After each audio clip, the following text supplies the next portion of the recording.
आता मी आरळ येथील राजकुमार निवृत्ती गायकवाड, त्याला आरळचा रहिवासी असून मी बौद्धपंच कमिटीचा अध्यक्ष आहे। तर मी या स्मशानभूमीच्या रस्त्यासाठी आत्तापर्यंत कमीत कमी 15 वर्षापासून आम्ही सतत झटत आहोत आणि या रस्त्याला जाते वेळेस येते वेळेस आम्हाला अजिबात इतका त्रास होतो आणि पाहुणे आल्याच्या नंतर आम्हाला म्हणतात तुमच्या गावाला असा कसा स्मशानभूमीला रस्ता नाही।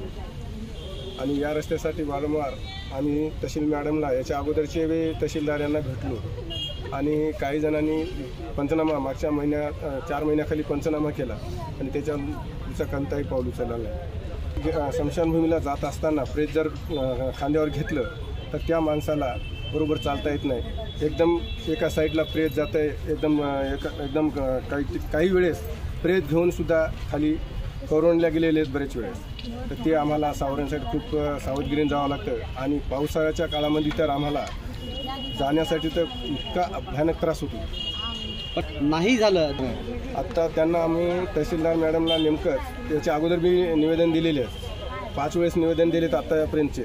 आणि त्याच्यानंतर आता जे आम्हाला जर याच्यामधून जर मार्ग नाही निघाला तर आम्ही आमरण उपोषणाला बसण्याची ही आमची तयारी आहे। चांदणी, मी रहिवासी आरळमधली आहे आणि 50 वर्षे आम्हाला तर माहीत आहे 50 वर्षापर्यंत, पण याच्या अगोदर सुद्धा तेच रस्ता आहे आणि आता कसं व्हायले जाण्यासाठी फार अशी अडचण व्हायली आणि फार प्रॉब्लेम व्हायले तर जाण्यासाठी। पावसाळ्यात रात्री जर निधन झालं, रात्री जर समजा हे द्यायचे असली अग्नी तर रात्रभर आम्हाला प्रेत जागावं लागायचं आणि त्या रस्त्यामुळं। आणि किती 4-5 वेळेस आम्ही तहसीलला निवेदनं दिली तर परंतु त्याचा काही आमच्या याच्यात कोणी दखल घेतली नाही। आणि ते शेत म्हणजे स्वतःचे आहे तर पण आम्ही 50 वर्षापासून तिथूनच जातो। पण आता रस्ता करायचा म्हणल्यानं शेतकरी काय म्हणाले तिथं डांबरीकरण आम्ही होऊ देणार नाही।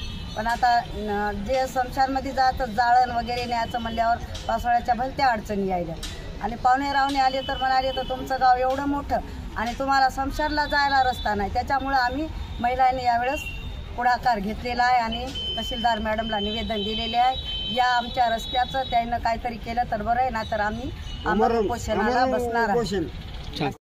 जवळपास एक मिनिट चांदणी, मी रहिवासी आरळमधली आहे आणि 50 वर्षे आम्हाला तर माहीत आहे 50 वर्षापर्यंत, पण याच्या अगोदर सुद्धा तेच रस्ता आहे आणि आता कसं व्हायले जाण्यासाठी फार अशी अडचण व्हायली आणि फार प्रॉब्लेम व्हायले तर जाण्यासाठी। पावसाळ्यात रात्री जर निधन झालं, रात्री जर समजा हे द्यायचे असली अग्नी तर रात्रभर आम्हाला प्रेत जागावं लागायचं आणि त्या रस्त्यामुळं।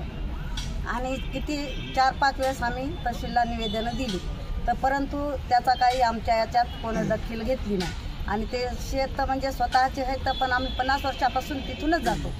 पण आता रस्ता करायचा म्हणल्यानं शेतकरी काय म्हणाले तिथं डांबरीकरण आम्ही होऊ देणार नाही।